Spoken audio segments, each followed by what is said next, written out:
May I come in, sir? Come.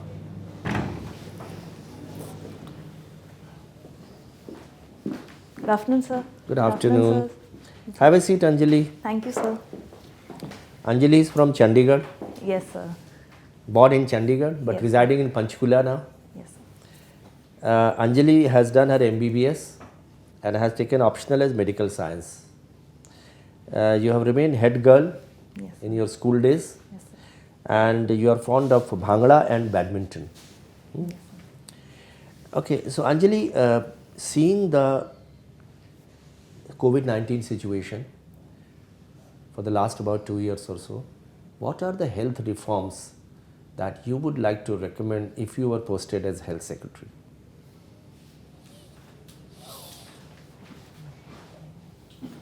Yes, sir.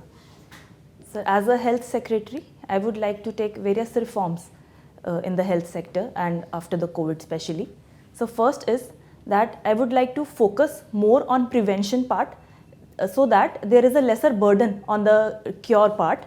And number two, so there should be more focus on the medical research. So, I would like that there is a more incentives regarding the research in the medical sector.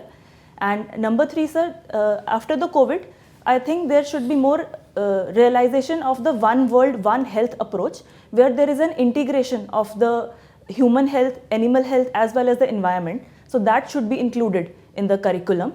And sir, number four, as I mentioned, so there should be strengthening of the primary healthcare structure so that there is a proper linkage between primary, secondary and tertiary care, and thus we reduce the burden on the tertiary healthcare sector. So I think these reforms should be taken.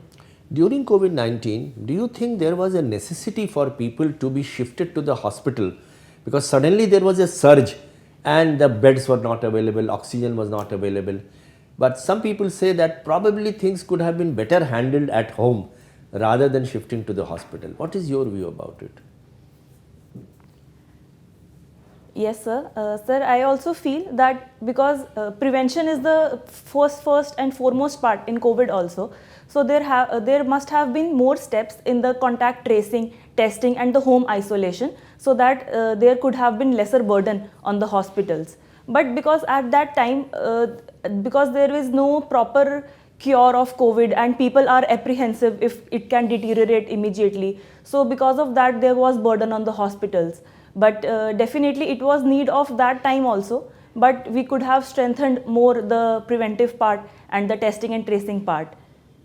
Okay. Do you think telemedicine has a future? I mean, because it started off during COVID-19 in a big way. Yes, sir. But now OPDs have all opened up. But do you think telemedicine will continue to remain important or it will just wane? Sir, I feel that telemedicine has been a major boost to the healthcare sector, especially in the COVID pandemic. And sir, it will further be escalated in the future, but it will complement with the traditional healthcare system because, sir, number one, the telemedicine's benefits is that it is more convenient for the patients and it is more accessible. And also for the doctors also, the follow-up is better and it is more convenient. But definitely, since there is a issue that it cannot have a physical touch and we cannot judge the emotions of the people through telemedicine, and there is problem of some digital penetration and illiteracy. Okay. So it will complement with the traditional healthcare sector and it will help us in huge ways. Are you working right now in any hospital? Right now I am not working, sir. Right now you are not working. Okay. Tell me, what is this great resignation term which we use nowadays, the great resignation which happened in 2021? Sir, any idea? Yes, sir, it was seen that post-pandemic, there was a lot of people who resigned from their jobs, especially from the services sector. So that around the globe, that was the great resignation. Why did it happen? Sir, as far as I know, so one was that people now wanted more to focus on their own health and on their own work-life balance. So to reduce the stress, there was a resignation. And also, sir, there were lesser satisfaction for the low income group. So they also wanted to pursue for higher wages. Okay, one last question to you. Where do you see the future of OTT versus theatre? What's your opinion? OTT became very, very popular during COVID-19 for obvious reasons. Theatres, in fact, many of the industries and such activities, they went into a nosedive. So the gymnasiums and swimming pools and OTT, the theatres, the airline industry and the tourism, everything was a huge setback. What is your view about the future of OTT? Sir, I feel both OTT and theatre have their own importance in their way.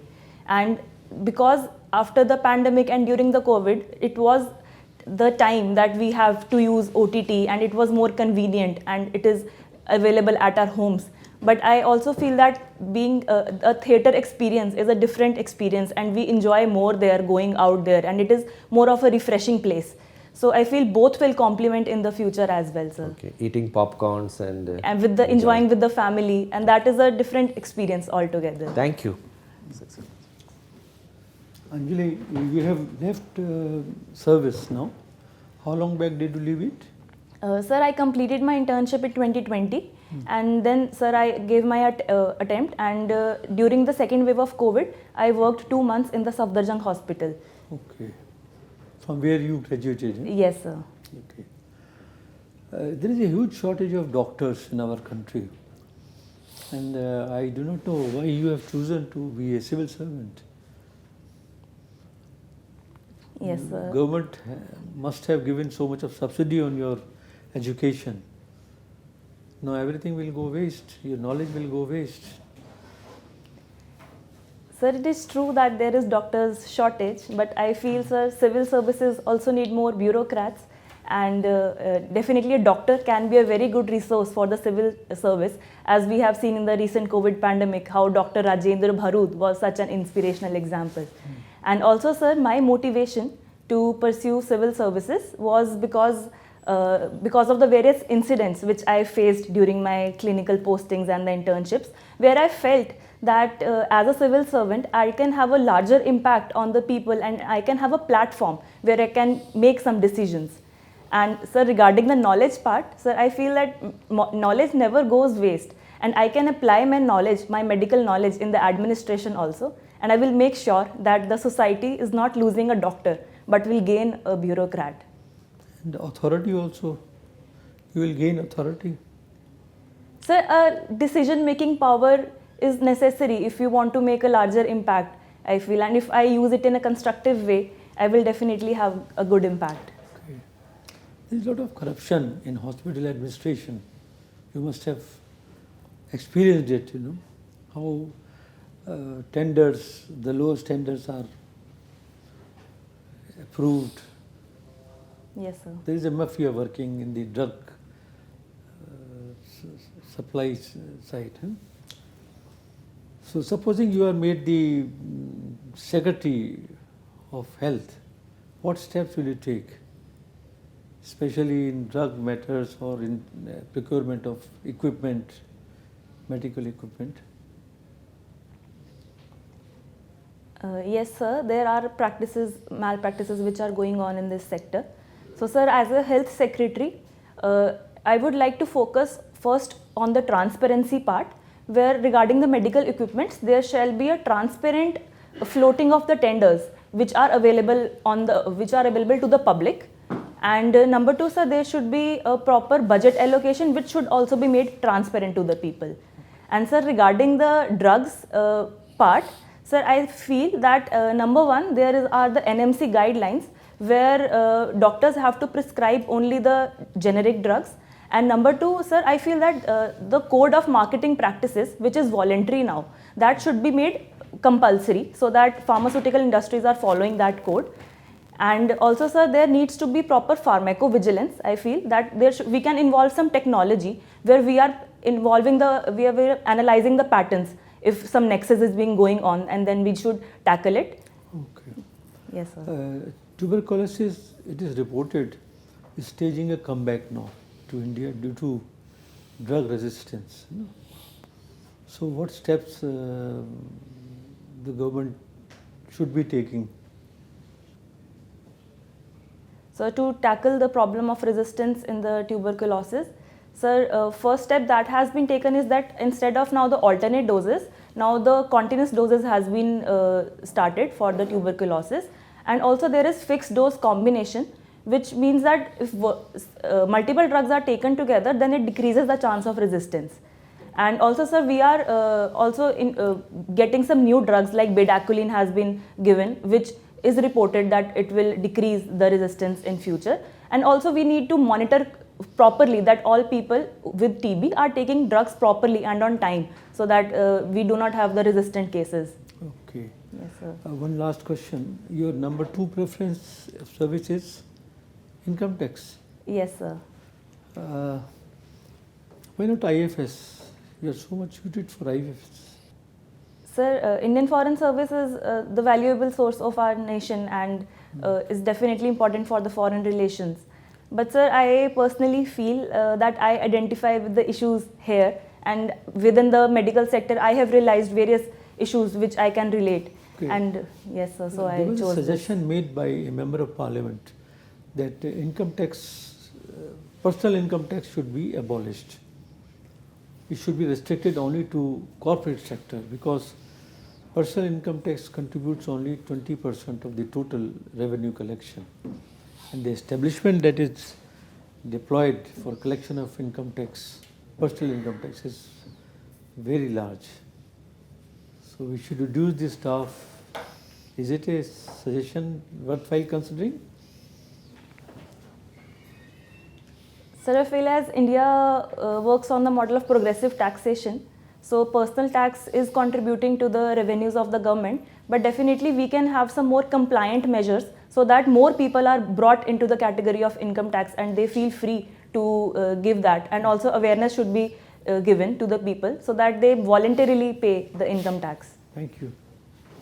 How often do you get angry? So not very often I get angry, but if there is something major, then definitely I get What angry. makes you angry?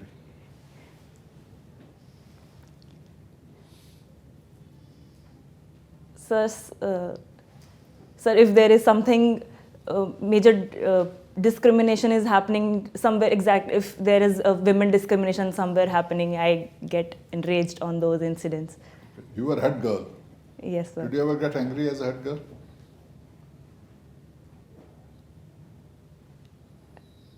Sir, I can't as such remember that I got angry, but certainly there must have been some situations where there were some difficulties, but I managed them, I feel, with a calm mind. So have you heard of a term called emotional intelligence? Yes, sir. It was, when did this term actually, when did this subject become popular? How many years ago? So I know because I have studied ethics in my mains examination. So in that I studied emotional intelligence. So this came about somewhere in mid-90s. Right, sir. So I never studied as a student. Nobody ever taught me this. So what is emotional intelligence? How is it important for a civil servant? So emotional intelligence is when you understand the emotions of the other as well as yourself, and then tackle it through your emotional and intelligence means. And sir, it is very important for the administrator to have emotional intelligence, to have a balanced environment. And sir, number one, that there are many crisis situations which occur in a bureaucrat's life. So we need to tackle it with a positive attitude, and also we have to be motivators for other people. And also we cannot give a knee-jerk reaction. So we have to analyze the situation, we have to understand the emotions of the people, and then we have to act accordingly. So Right, there is two parts of brain which are related to emotional intelligence, and since you're a doctor, you may have heard of it. There is some part of the brain which is responsible for, which makes you react, emotionally, and there is a part of the brain which helps you to react rationally. Which are these two parts of the brain, and how does this really function? That why a person responds impulsively more often than he responds rationally. It has got something to do with the makeup of the brain. Sir, as far as I can remember now, there are parts like amygdala and hippocampus, which are related with the memory part and the emotional part. And sir, I'm not aware of Okay, the it's anger very part. interesting. Yes, sir. Right? Yes, sir. Sure, sir. Now, there was some study which said that India's global hunger index, India was at 105 out of about 107 or so, out of some 130, 140 countries. Yes, sir. So we, did not accept that study, and we said that we provide free rations to, or subsidized rations combination to 80 crore people. Now that's good to justify that people are not hungry, but is it a matter of pride? Or is it a cause for worry? We are talking of big things, G20, we're talking of COP27, we're talking of, the whole world is a family, we're talking of South Asia, all that. Yes, sir. 80 crore people have to be given subsidized rations. Please disagree with me if I say it is a major cause of concern as a nation. Or if you agree, support me. If you disagree, counter those arguments. Sir, I feel that it is a cause of concern that we are giving food to 80 crore of the people. But sir, I think it is a welfare measure and we have to do it. But regarding the hunger problem, sir, I feel more problem is regarding the micronutrients deficiency, which is the hidden hunger, as well as the malnutrition problem, rather than the overall hunger problem, because people are getting food, but the main problem is regarding the nutrition.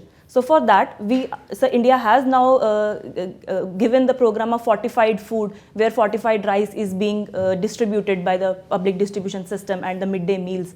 And so we are diversifying the diets like inclusion of millets, and we are celebrating that year as well.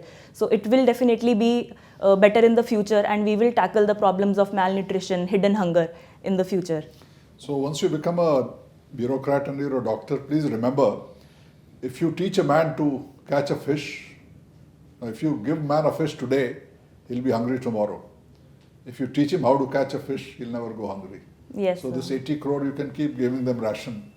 It doesn't improve things. Right? Thank you. Yes, sir.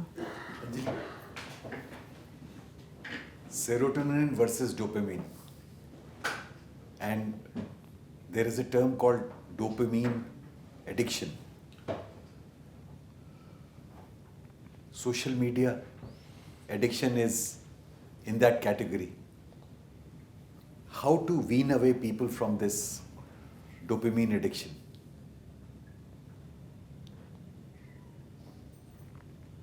Your brief comment on what these two chemicals are and what they do. Yes, sir. Sir, serotonin is the happy hormone of the body, and which keeps our positive emotions in our body. And sir, dopamine is also responsible for elevating the moods, but excessive levels of dopamine can make a person hallucinogenic. So there are in psychotic problems, there is increased of dopamine in the body. Pleasure seeking. Yes, sir. So, and sir, regarding the dopamine addiction, because people get addicted to the pleasures, so there is a dopamine addiction. And sir, to counter the social media addiction, I think, sir, should be various other means. It is dopamine addiction, isn't it? Yes, sir, the pleasure addiction. Okay. So, sir, for this, there should be a gradual reduction of the addiction, which can occur by digital minimization. And, sir, productive use of our time in the physical activities as well as in the productive activities like good jobs, good skilling opportunities, which India and society can provide, so that we are deviated from the paths of social media addiction. Okay. You must have heard about Watson system by IBM. This Watson that DNA crack. Watson system was analyzing the Genome. cancer, various kind of cancers and their analysis and all that thing. Have you heard about it? Sir, I have heard that Watson system was the genome sequencing method. Okay. I'm not sure of the cancer part. Okay. But I mean, it failed because it was relying on not the actual data, but some, arbitrary, artificial data which was fed into it. Okay, sir. Okay. So in view of that, what is the future of AI as far as the medical, detection of the diseases is concerned? Pathology, shall we say? So I feel artificial intelligence has a huge role in every step of the healthcare and in the detection part also. So recently I was talking to a friend and she was getting the images of the slides getting feeded into an artificial intelligence machine for the diagnosis of the cancer of esophagus. So in that way it can be very helpful, but definitely there are some issues regarding that, which can be that there could be manipulation of the data and we have to compile the data and privacy problems are there, and there are no mechanism of accountability. So Okay. sir, I think it should be done but in a regulated manner, and it should complement the healthcare system in the future. So you must have heard about this controversy about Pfizer and what took place in Davos yesterday. The CEO of Pfizer was accosted by some journalist and questioned on the efficacy and all kind of counterclaims. Are you aware of that? No sir, I haven't read this news yesterday. Yeah. No sir, I haven't. I will read it, sir. Thank you. You will do exceedingly well. You have performed outstandingly here. Thank you, Our sir. best wishes to you for a success in the ultimate becoming a civil servant. Thank you, sir. Thank you, sir. Unacademy. Let's crack it.